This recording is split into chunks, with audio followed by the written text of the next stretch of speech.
kami. Simula na sa reality. Shimano Cycling Fest, let's go! Udot. Hindi na lang guys. Nahuli na. Oh, biya. Oh, biya. Linis bike muna. Dito. Bago umahon dun. Shout out! Ito nag-invento ng ruta. Napakalupit. Idol, Nardo Putik. Okay guys, morning. Dito na kami. And kami ay nagpe-prepare. So unang pagsubok pa lang. Natanggal yung ganito ko guys. Natanggal sa biyahe. Sobrang bilis siguro. Kahit kahit naka-cable tie. So ito na lang naiiwan sa akin guys. Ito na lang nagsisilbing proof na kasali ako dito. Tara, let's go! Let's pray. Panginoong Jesus, nagpapasalamat po kami sa araw na ito na inyong pinagkaloob. Sa napakagandang panahon na kami magtipon-tipon sa napakagandang event dito sa Day 2 ng Shimano Cycling Festival.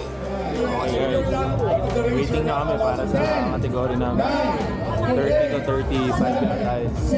Ito ngayon yung 25 to 29. Nakatakbo na sila guys. Yan, tawag na kami, tara.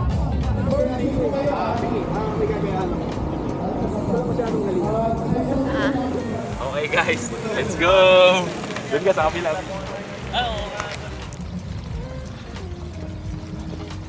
Okay guys, ito na kami. Simula na sa reality. Grabe yung putik. Grabe yung dulas. Kailangan talaga maingat. Kung di ka maingat guys, medyo prone sa semplang to. Tama naman, grabe talaga, putik na putik. Pero masaya. Grabe, parang lumalango yung bike. Hello, how are you? I am under the water. Please help me. Here too much raining. Nung nag-track ride kami guys, di ganito kaputik. Grabe rin pala, nakakapagod pala yung ganito.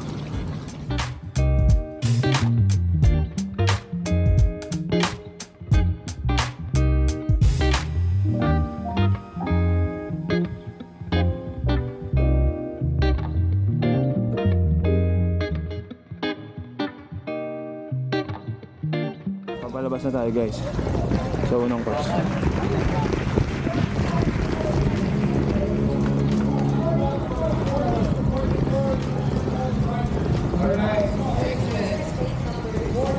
Course number 2 na tayo guys.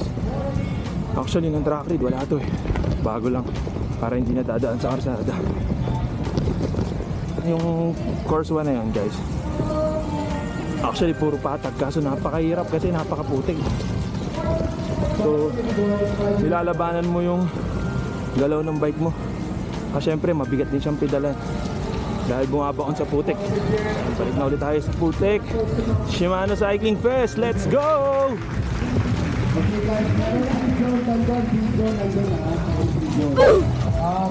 Yeah, be careful. Dapat tutulong talaga kayo. Nakaraan lusong yan. Medyo naging patag ng tinanggalan na nila ng mga damo.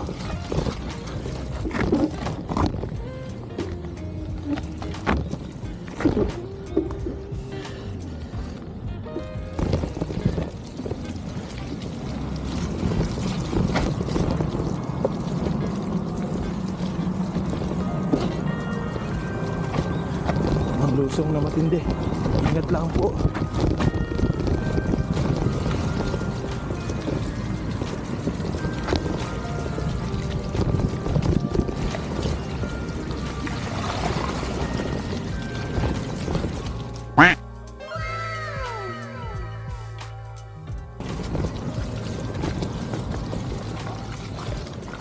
Umibigat ah. Shortcut na tayo. Shortcut.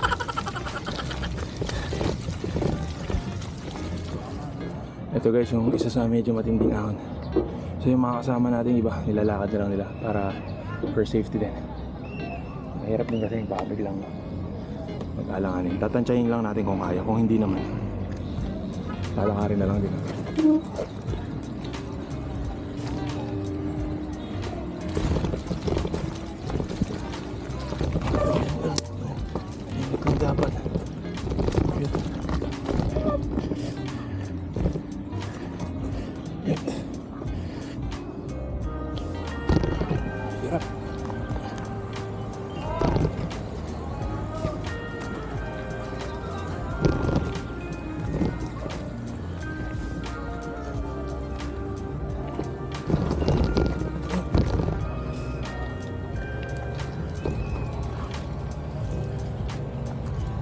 ganyan. Nilakad na lang natin. Mas safe. Papasok na tayo. Thank you, boss. Papasok na tayo sa fourth course. Sa akin guys, narinig ko nang kumakalatok yung aking bottom bracket. Sobrang lala.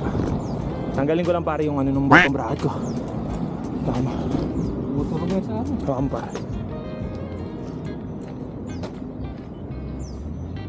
Ano na ba? Tubig eh.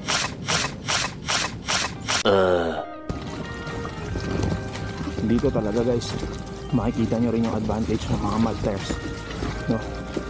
So saktong-sakto lang yung nilakayan natin ng 29 by 2.35 yung ating tires. Ang nakita kong advantage na dito guys, pagka medyo malalalim na putik, nakakasikad siya. So shout out Victoria Tires, baka naman.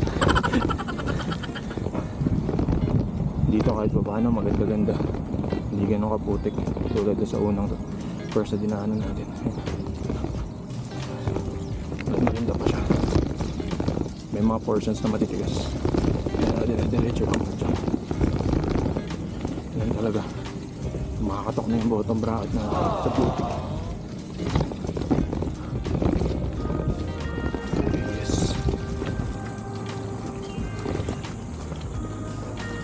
Thank you, boss.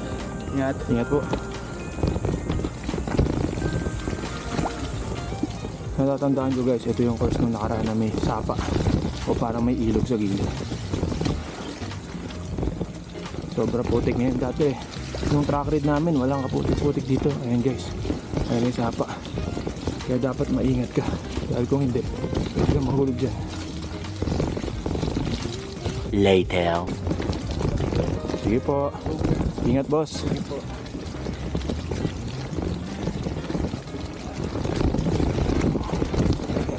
Oh, biyay. Oh, biyay.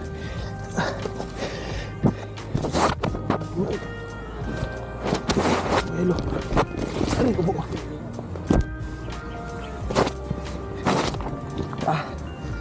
Talang maapakan.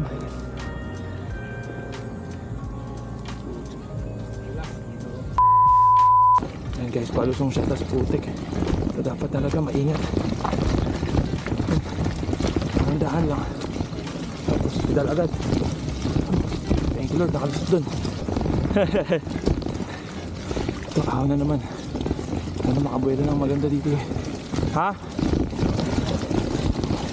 Yun, nadali. Shimano, let's go!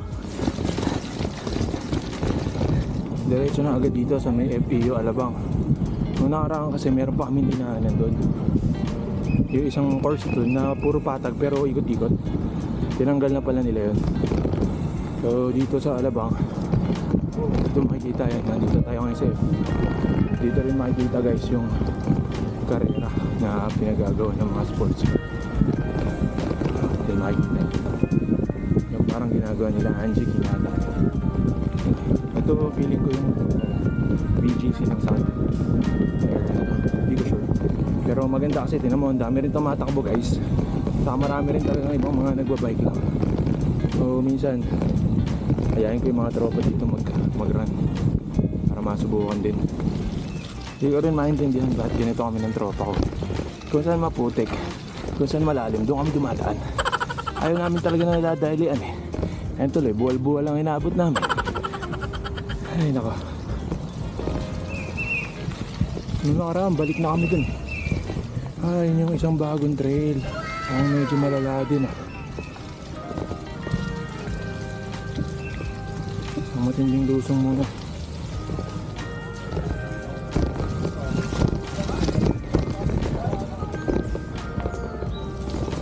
Ayun, nakita na namin yung isang naging kalaban namin dito. Yung sapatos namin. Kasi suot namin mga running shoes lang. Apo. Umabot kami sa point na hindi kami kumakapit sa mga putik. Pag naglalakad o tumatakbo. Sila kasi kahit pa paano natatakbo nila. Nagtataka kami kung bakit maputik na natatakbo nila. So yun yung advantage din ng sapatos nila. Aside dun sa mga naka-cleat shoes, marami rin yung parang may talim din yung ilalim. So parang siguro trail shoes to next time, alam na namin. Diyos ko, bibili na naman. Ay ko. Pasok tayo dito. Maangas yung course na to. Di ko alam kung pang ilan na to, ang dami na kasi. Pero ang maangas dito, ito pala yung sinasabi kanina na tunnel. May dadaanan dito yung tunnel mamaya guys. Pero bago makarating sa tunnel, lahat maputik pa muna. So paano? May mga ugat. Yun, sumudulas na tayo.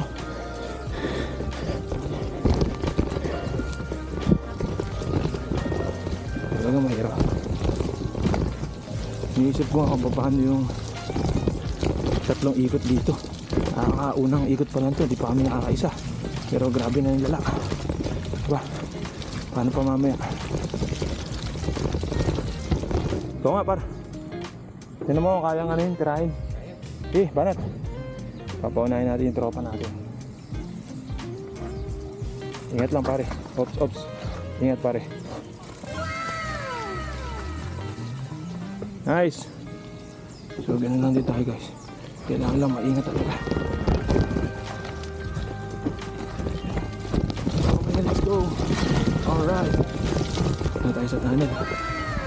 Panalo. Agad nyo. Uy. Hindi ko nakikita. Basta padyak na ako ng padyak. Yun, malalim pala dun. Hindi napansin. Yan na. Si boss. Grabe, angas nila. Sana all. So boss. Ayun pala diskarte. Basta maball ka na, tumalong ka na sa bike. Tapos, ayun, grabe. Nakatakbo na lang. Try natin kung kaya. Wala, hindi kaya. Wala lang. Okay. Yun. Madulas talaga. Hindi kaya. Madulas yung sapatos namin. Hindi siya, pwede dito.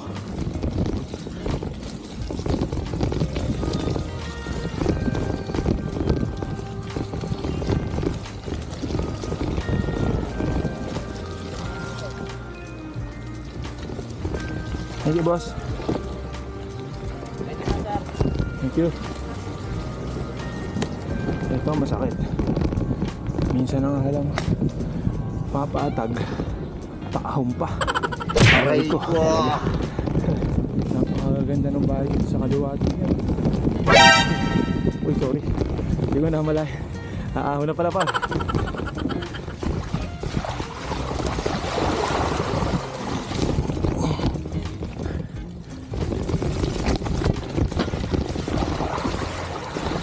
Grabe. Talaga mad mamba. Ahon ulit. Aray. Sugat.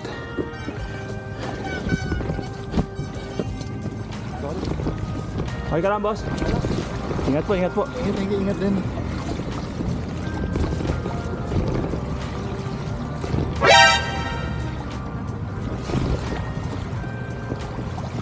Kailangan daw lakarin. Putik. Kuway. Oo, medyo delikado. Di talaga siya safe. Pero nito. Okay. Thank you, boss. Saan tayo?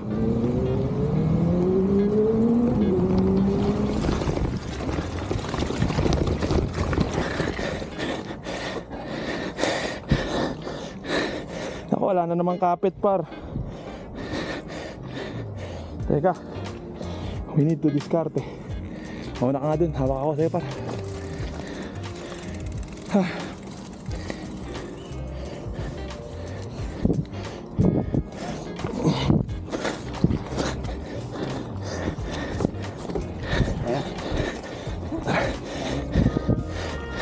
Bike.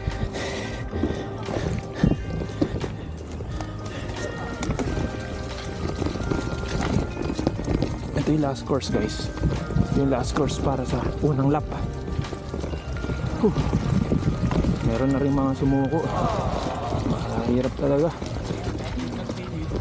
Actually itong Shimano Cycling Fest, maganda to para sa mga beginners kasi sobrang extreme na experience. Although sa susunod marirecommend ako, kailangan may practice. Much later. 2 out of 3. No? So nandito na kami guys sa turning point. Kung ano bang plano namin. Kung itutuloy ba namin o hindi. Dahil ayan na nga guys, napakalala na ng bike. Ayan. Siyempre, shout out dito sa asawa ko. Napaka-supportive. Hindi kami pinabayaan. Bibigyan pa kami pagkain. Kakain muna kami guys. And titingnan namin kung anong gagawin. Kung tuloy ba o hindi. Ito na eh guys, tingnan mo. Grabe. Much later. Nakapag-decide na kami. Gagawin na namin ang pangatlo.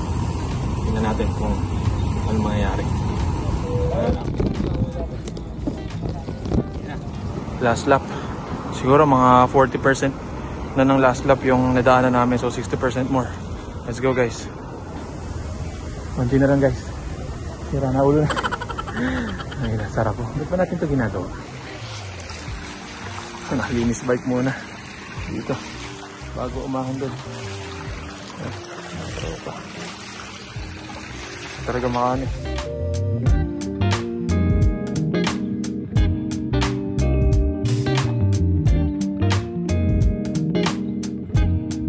Okay guys, finally nakatapos kami. Kanina akala namin hindi namin kakayanin pero nakakuha kami ng medal. Itong medal na to para lang talaga sa mga nakatapos. So congratulations sa amin ng tropa. So, hindi ko alam kung ito na ang huli o ito na ang simula ng mas marami pang mga rides guys. So guys, maraming salamat sa panonood. Siyempre, makakalimutan lagi, BLT.